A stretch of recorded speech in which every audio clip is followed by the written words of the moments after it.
wabarakatuh dan salam sejahtera. Bersama saya pada hari ini Farah Atira binti Mufuzi dalam segmen reka bentuk produk ergonomik. Okey, bidang ergonomi ini merupakan satu kajian tentang hubungan antara faktor anatomi, fisiologi, psikologi manusia dengan persekitaran, yang mana ia melibatkan penggunaan peralatan. Okey, ciri-ciri keselamatan, keselesaan, kecekapan penggunaan peralatan agar tidak memudaratkan kesihatan manusia haruslah diberi. Dalam segmen kali ini, kumpulan kami telah memilih untuk mewujudkan satu ciptaan reka bentuk yang ergonomi, iaitu troli pengambilan darah, yang mana kami namakan troli ini sebagai portable phlebotomy trolley. Okey, ayo kita kupaskan kronologi penghasilan reka bentuk projek ini. Okey, pertama sekali saudara Ashawi akan membincangkan tentang penyataan masalah yang telah kami temui sebelum mereka bentuk produk ini. Yang kedua adalah reka bentuk penghasilan projek oleh saudari Nur Afiqah, dan yang ketiga keistimewaan dan kekurangan produk ini akan dikupaskan oleh saudari Nur Ashikin. Terusnya strategi pemasaran akan dikupaskan oleh saudari Nurul Ezra. Ayo kita sama-sama saksikan kronologi penghasilan reka bentuk portable phlebotomy trolley. Memandangkan kesemua ahli kumpulan kami merupakan petugas kesihatan yang bertugas di klinik kesihatan dan juga hospital, maka ahli kumpulan kami telah mengeluarkan permasalahan yang berkaitan dengan ergonomi ini, yang mana berlaku di tempat kerja kami, iaitu melibatkan petugas-petugas kesihatan. Jadi apa yang kami dapati, masalah ergonomi yang kerap berlaku di tempat kerja kami ataupun yang kerap berlaku terhadap petugas kesihatan adalah masalah kesihatan yang mana disebabkan oleh prosedur yang dilakukan oleh petugas kesihatan itu sendiri. Prosedur yang kami maksudkan di sini adalah prosedur pengambilan darah. Prosedur pengambilan darah merupakan prosedur yang paling kerap dilakukan oleh petugas-petugas kesihatan seperti doktor, penolong pegawai perubatan, jururawat dan juga ahli-ahli petugas kesihatan yang lain. Maka kami dapati antara masalah-masalah kesihatan yang sering berlaku akibat poster badan yang tidak ergonomi ketika melakukan prosedur pengambilan darah ini adalah low back pain, neck and shoulder pain dan juga herniated lumbar disc. Jadi low back pain ini merujuk kepada keadaan kesakitan, ketegangan serta rasa ngilu yang dialami pada bahagian bawah tulang belakang dan juga berdekatan dengan bahagian tulang punggung. Low back pain ini merupakan salah satu masalah MSD ataupun kita kenali sebagai musculoskeletal disease yang sering terjadi kepada petugas kesihatan. Kajian yang dilakukan oleh Wong pada tahun 2010 mendapati bahawa masalah ergonomi merupakan masalah yang menyumbang kepada insiden low back pain dalam kalangan jururawat. Selain itu, kajian lain juga mendapati bahawa 50% daripada jururawat yang bekerja di hospital daerah dan juga di klinik menghidap low back pain ini dalam tempoh 12 bulan kajian. Jadi low back pain ini berlaku ketika prosedur pengambilan darah disebabkan oleh kedudukan pesakit yang berada di permukaan yang lebih rendah, iaitu berada di atas katil. Jadi petugas kesihatan yang ingin melakukan prosedur pengambilan darah ini terpaksa membongkokkan badan berulang kali, dan hal ini menyumbang kepada berlakunya low back pain dalam kalangan mereka. Yang kedua adalah neck and shoulder pain. Neck and shoulder pain ini merujuk kepada tekanan yang berlaku pada bahagian saraf bahagian leher, dan ianya menyebabkan kesakitan pada bahagian leher dan seterusnya menjala ke bahagian bahu. Kajian yang dilakukan oleh Hong Yung Dong pada tahun 2020 mendapati bahawasanya masalah neck and shoulder pain ini merupakan masalah kesihatan pekerjaan yang lazim berlaku terhadap petugas kesihatan. Masalah ini juga berlaku disebabkan oleh petugas kesihatan yang terpaksa membongkokkan badan berulang kali ketika melakukan prosedur pengambilan darah. Masalah yang ketiga adalah merupakan herniated lumbar disc. Herniated lumbar disc ini merupakan masalah kesihatan yang merujuk kepada keadaan saraf tunjang belakang yang membonjol dan terkeluar daripada ruang asalnya dan menyebabkan penghimpitan pada saraf tersebut. Penghimpitan pada saraf ini menyebabkan keadaan yang sakit dan juga berlakunya rasa ngilu terhadap seseorang itu. Jadi herniated lumbar disc ini juga berlaku disebabkan oleh pergerakan ataupun perlakuan membongkokkan badan secara berulang kali dan juga secara berlebihan. Jadi petugas kesihatan yang melakukan pengambilan darah ini semestinya melakukan pergerakan membongkok ini berulang kali dan seterusnya menyebabkan mereka mendapat herniated lumbar disc ini. Selain itu, petugas kesihatan juga terdedah kepada risiko kecederaan kerja akibat kedudukan alatan dan juga posisi yang digunakan untuk mengambil darah adalah tidak ergonomik. Posisi pengambilan darah yang tidak sesuai ini dan kedudukan alatan seperti shark bin yang jauh daripada petugas kesihatan tersebut menyebabkan berlakunya kecederaan percutaneous ataupun needle stick injury ini. Kecederaan percutaneous ataupun needle stick injury ini merujuk kepada kecederaan yang berlaku akibat tusukan jarum ataupun objek tajam yang telah dicemari oleh darah pesakit ke bahagian dalam lapisan kulit petugas kesihatan tersebut. Jadi kecederaan percutaneous ini merupakan fenomena yang lazim ataupun paling kerap berlaku dalam kalangan petugas kesihatan dan juga pelajar kesihatan. Jika kita lihat kajian oleh A.S. Hishak pada tahun 2018 tentang kecederaan needle stick dalam kalangan petugas kesihatan di Malaysia menunjukkan bahawa medical doctor ataupun doktor merupakan petugas kesihatan yang paling banyak terkena needle stick injury dan diikuti oleh staf dental, seterusnya oleh staf-staf kesihatan lain seperti MA, nurse, farmasi. Jadi ini merupakan masalah kecederaan ataupun kemalangan yang paling kerap berlaku dalam kalangan petugas kesihatan. Apa yang merisaukan dan apa yang paling membimbangkan adalah apabila tercucuk jarum yang telah dicucuk kepada pesakit, maka patogen-patogen bawaan darah ini semestinya akan berjangkit kepada petugas kesihatan terbabit. Antara patogen-patogen bawaan darah ataupun penyakit yang boleh didapati melalui darah yang tercemar ini adalah HIV dan juga hepatitis. Maka hal ini menyebabkan kami merasakan bahawa kemalangan ataupun kecederaan ini perlu dielakkan dengan membina satu produk yang boleh mencegah daripada berlakunya needle stick injury ini. Assalamualaikum warahmatullahi taala wabarakatuh. Saya Nur Afrika akan menyambung pembentangan ahli kumpulan saya. Okay, baik, bagi menyelesaikan masalah yang telah kami nyatakan, ahli kumpulan kami telah berbincang dan bersetuju untuk mewujudkan satu ciptaan reka bentuk yang ergonomik, iaitu troli pengambilan darah pesakit yang kami namakan sebagai Portable Phlebotomy Trolley untuk menyelesaikan masalah yang telah kami kenal pasti. Okey, kami datangkan reka bentuk yang bercirikan saiz yang lebih kecil dan lebih praktikal untuk kami gunakan. Okey, berikut adalah reka bentuk yang telah kami datangkan. Okey, pembentangan saya akan menyentuh 3 aspek utama, iaitu langkah penghasilan produk, cara penggunaan produk serta kos yang digunakan sepanjang penghasilan produk. Pertama adalah shark bin. Shark bin digunakan sebagai tong untuk meletakkan peralatan tajam seperti jarum dan picagari yang telah digunakan selepas prosedur dijalankan. Kedua, yellow waste.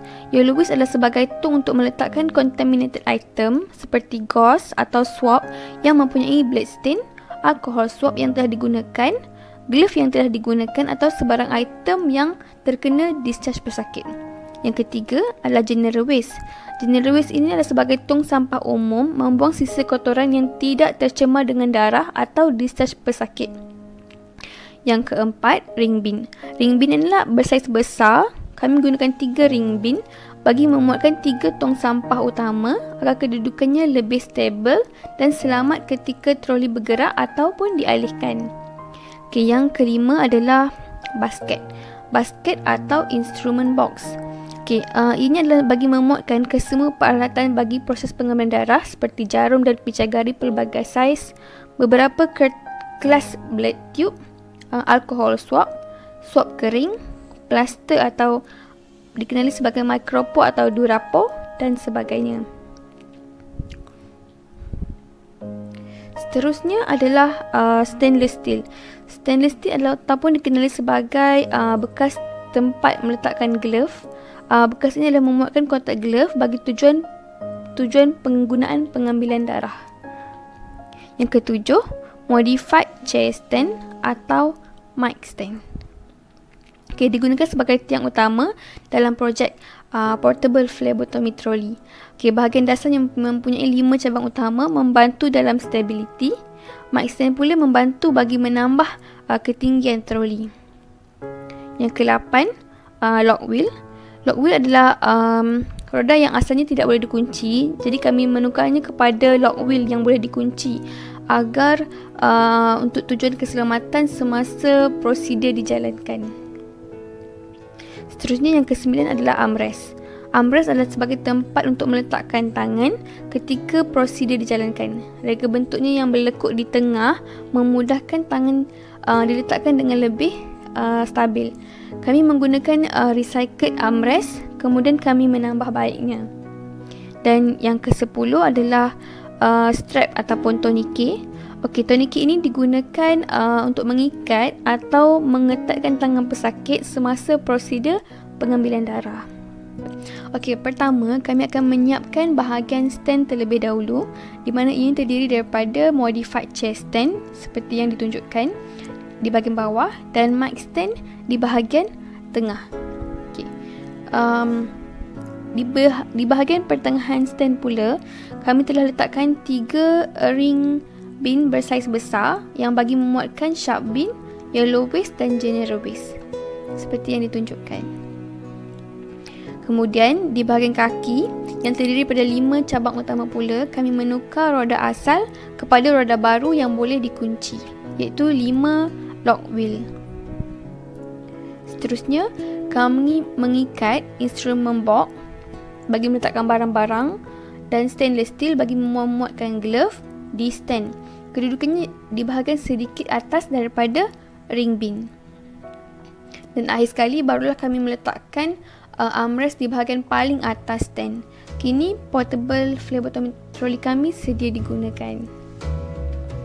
Okay. Ini adalah gambaran semasa prosedur dijalankan. Okay. Sekarang kita boleh lihat dengan lebih jelas. Berikut adalah gambar sebelum trolley dibuat dan gambar di sebelah kanan adalah selepas trolley kami bina. Baik, portable phlebotomy trolley ini adalah satu produk yang ringan, tersusun dan senang digerakkan.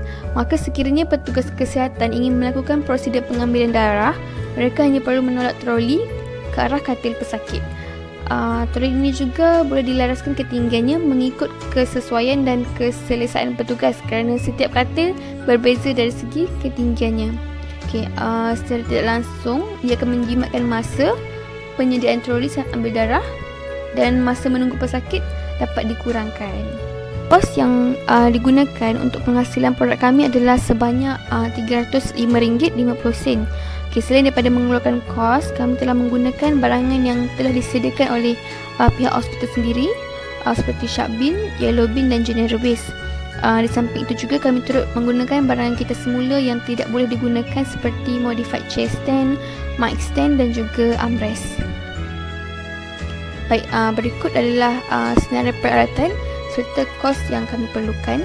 Okay, bagi sharp bin, yellow bin dan general waist serta instrumen, strap dan tourniquet adalah dibekalkan oleh pihak hospital.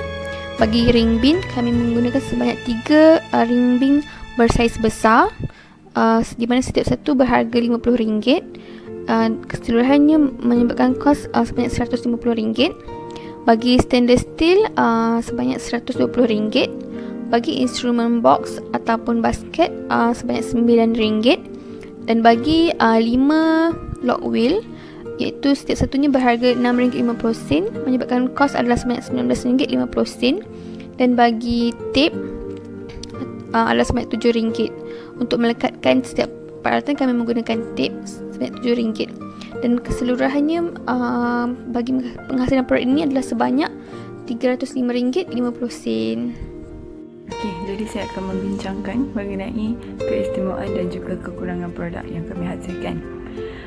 Bagi kelebihan yang pertama adalah produk yang dihasilkan ini bersaiz lebih kecil dan lebih praktikal serta ringan. Jadi seperti mana yang kita tahu, dalam sesuatu setting hospital dan juga setting klinik kesihatan, penggunaan ruang itu adalah terhad disebabkan terdapat pelbagai jenis peralatan, perubatan yang diperlukan yang perlu digunakan pada sesuatu masa. Jadi apabila terdapat pelbagai peralatan dan penggunaan ruang yang agak banyak, dengan memiliki produk ini, sudah pasti perkara ini akan dapat diatasi. Jadi perkara ini tidak akan dapat menambahkan beban kepada para pekerja. Selain itu juga, dengan adanya produk kami ini, kelebihannya adalah dapat mengurangkan risiko needle stick injury. Apa yang dimaksudkan dengan needle stick injury? Needle stick injury ini adalah satu keadaan di mana satu keadaan yang berisiko di mana staf kesihatan atau sesiapa sahaja yang mengendalikan jarum itu berkemungkinan tinggi untuk terkena tusukan daripada jarum itu dan boleh menyebabkan pelbagai penyakit-penyakit bawaan darah. Jadi apabila adanya produk kami ini, kami telah meletakkan sharp bin di bahagian bawah. Jadi apabila telah selesai proses pengambilan darah, secara automatiknya kita boleh discard, kita boleh buang terus needle ataupun apa-apa sharp yang kita guna. Selain itu juga, kalau sebelum ni kita macam akan pakai kidney dish. So kidney dish yang dipakai tu kadang-kadang mungkin kita akan terlupa untuk buang dia juga. So bila terlupa untuk buang, the next person yang akan guna benda tu kadang-kadang tak perasan dan akan ambil untuk discard tanpa tahu ada sharp dekat dalam kidney dish tu. Kemudian ada juga style-style yang petugas kesihatan yang akan cucuk saja jarum yang selepas guna ke tilam pesakit. Jadi ini dapat membahayakan pesakit dan juga dapat membahayakan staf yang mengendalikan pesakit itu selepasnya. Okey, antara kelebihan yang ketiga adalah dapat menjaga postur badan. Apa yang boleh saya katakan, perkara ini adalah disebabkan oleh produk kami boleh menyelaraskan mengikut ketinggian. Jadi apabila pasien duduk ataupun pasien baring, sudah kita dapat selaraskan ketinggian. Jadi dapat memberi keselesaan kepada staf dan juga dapat memberi keselesaan kepada pesakit. Bila keselesaan pada diri kita, so pasti dapat meningkatkan keyakinan diri kita dan dapat meningkatkan keyakinan pesakit terhadap petugas yang ingin mengambil darah atau melakukan prosedur kepadanya. Okey, yang keempat adalah produk kami ini merupakan produk yang jimat kos. Okey, apa yang dimaksudkan dengan jimat kos adalah kami menggunakan barang-barang yang kemungkinan tidak digunakan lagi di setting-setting kesihatan. Jadi apabila perkara-perkara ini kami gunakan, sudah pasti akan dapat menjimatkan duit. Okey, jika kita compare macam harga keseluruhan untuk membuat produk ini adalah RM330 sahaja berbanding apabila kita membeli satu troli pengambilan darah yang baru, iaitu berharga dalam lingkungan RM1,400. So terdapat perbezaan yang besar dan akan dapat menguntungkan pelbagai pihak. Okey, namun begitu terdapat kekurangan jugalah dalam penghasilan produk kami ini. So kekurangan yang dapat saya lihat adalah produk kami ini tidak sesuai digunakan untuk kanak-kanak, bayi ataupun orang yang tidak boleh memberi kerjasama. Okey, seperti yang kita tahu, kalau kanak-kanak tu saiz tangannya lebih kecil. So bila saiz tangan yang lebih kecil dan pendek, macam tidak sesuai untuk diletakkan di atas reel untuk yang kita letak darah tu. Kemudian lagi satu, untuk mengambil darah bayi dan juga kanak-kanak ini sebenarnya memerlukan ramai orang untuk memegang. Jadi agak tidak praktikal untuk menggunakan produk kami. Selain itu juga antara kekurangan produk kami yang dapat saya lihat adalah disebabkan produk kami ini tidak mendapat mana-mana lagi perhatian daripada pihak-pihak yang berminat untuk menghasilkannya, jadi kami terpaksa menghasilkan produk ini sendiri. Apabila kami melakukan produk ini sendiri, ini bermaksud kami akan menggunakan lebih banyak tenaga pekerja, lebih banyak tenaga kaki tangan kesihatan perlu digunakan untuk menghasilkan satu produk ini. Sekian saja untuk keistimewaan dan kekurangan. Okey, seterusnya kita pergi kepada strategi pemasaran produk. Okey, untuk pemasaran produk ini, strategi yang pertama yang kami gunakan adalah pemasaran secara online lah, ataupun pemasaran secara atas talian dengan menggunakan platform media sosial sebagai platform utama untuk memasarkan produk ini dan memperkenalkan portable phlebotomy ini dengan lebih meluas dan dengan lebih cepat lah. Okey, sebagaimana yang kita tahu, media sosial ni merupakan salah satu platform yang utama dan sangat berkesan untuk memperkenalkan produk dengan lebih cepat. Okey, so kita gunakan secara meluaslah media sosial yang ada seperti Facebook, IG, Twitter dan YouTube serta Instagram. Digital marketing ataupun media sosial ni merupakan salah satu platform yang sangat baguslah untuk digunakan sebagai salah satu strategi untuk memasarkan produk supaya kita dapat reach lebih ramai audience ataupun targeted customer. Okey, seterusnya kita akan menggunakan strategi secara offline marketing, iaitu akan memperkenalkan produk ini, iaitu portable phlebotomy trolley ini kepada fasiliti-fasiliti kesihatan seperti hospital, klinik ataupun makmal klinikal. Kerana kita tahu bahawa pengambilan darah ini banyaklah dijalankan di fasiliti kesihatan lah, yang paling utama sekali ya, seperti hospital, klinik ataupun makmal klinikal. So kita akan pergi kepada fasiliti-fasiliti kesihatan ni dan akan approach lah secara offline marketing untuk menarik minat mereka untuk membeli produk yang kami jual ini. Dan kita akan perkenalkan buat demo dekat hospital ataupun klinik ataupun makmal klinikal. Okey, strategi yang ketiga, selain daripada offline marketing dan juga online marketing, kita juga akan menyertailah pameran reka cipta dan inovasi yang dijalankan di luar negara ataupun di dalam negara untuk lebih menarik minat para pelabur asing ataupun para pelabur dalam negara untuk melabur dalam perniagaan dan pemasaran produk yang direka cipta inilah. Okey, so dekat dalam pameran reka cipta ini kita dapat menjalankan demo terhadap produk ini dan kita dapat memperkenalkan serta menunjukkan lagi lah kelebihan produk kita ini, apa yang telah diinovasikan, apa yang telah direka ciptakan agar dapat menarik lebih ramai pelabur untuk bersama-sama kita dalam memasarkan produk portable phlebotomy trolley ini. Okey, jadi secara kesimpulannya, elemen ergonomi ini amat perlulah dititik beratkan dalam setiap reka bentuk, terutamanya untuk mereka bentuk satu produk bagi kegunaan pekerja agar dapat menjamin kesihatan serta keselamatan pekerja, di samping dapat membentuk persekitaran yang kondusif, yang selamat serta ergonomi. Bagi rekaan inovatif kami ini, iaitu portable phlebotomy trolley ini, kami amat menitik beratkan aspek ergonomi agar dapat berupaya untuk mengurangkan risiko keselamatan dan kesihatan kepada pekerja lah, khususnya petugas kesihatan, terutamanya ketika sesi pengambilan darah.